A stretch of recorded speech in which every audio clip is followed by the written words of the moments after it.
A few years back, my spouse and I were in for a shock when we discovered that yours truly had been misfiling my taxes for several years. And I don't know if you know anything about taxes, but you're not supposed to do that. So, through a series of strange events, I found myself at an actual accountant looking through my taxes, and I came to discover that I would need to file 3 years of amended returns totaling over $9,000. Now, here's the thing, I found out that I was filing my taxes wrong. The IRS did not contact me. I was not audited. Through a series of weird events, I discovered that I was paying my taxes wrong. So I had a choice. I could either file amended returns, which is the law, or I could hope that the IRS didn't find out and feign ignorance.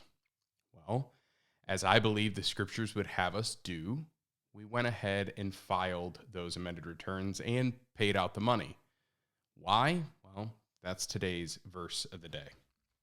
It says this in Romans 13. I'm going to chop it up a little bit, but you'll see the text on the screen. Let everyone be subject to governing authorities. It is necessary to submit to those authorities, not only because of possible punishment, but because of a matter of conscience. That is why you pay your taxes. The authorities are God's servants who give their full time to governing. Give to everyone what is owed to them. If you owe taxes, pay it. If you owe revenue, pay it.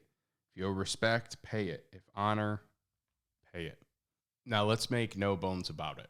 I don't think it's wrong for me to say, and I doubt you'll disagree, that when I look at how the federal government in the United States handles money, it's not the picture of stewardship, of wise spending practices and frugality that I would like to see.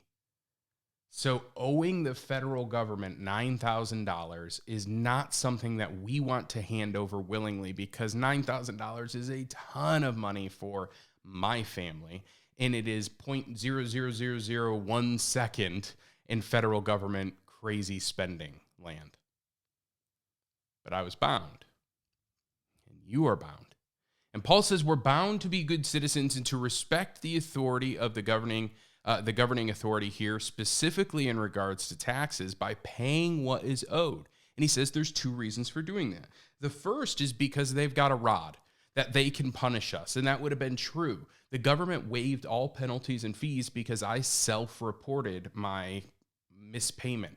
Now, they took the money that I owed them, but they didn't punish me because I brought that up. Had they caught me, they could have levied fines and punishments. So Paul says it's just good wisdom to self-report in some respects, or pay what is owed in some respects, because they've got punishment and authority, and no one wants to be in trouble with the government. But the second, and I believe more important, is Paul says it's a matter of conscience. That you and I live properly before the government. We don't stash money. We don't make it on the side. We don't take it under the table. We report our income because of a matter of conscience before the government.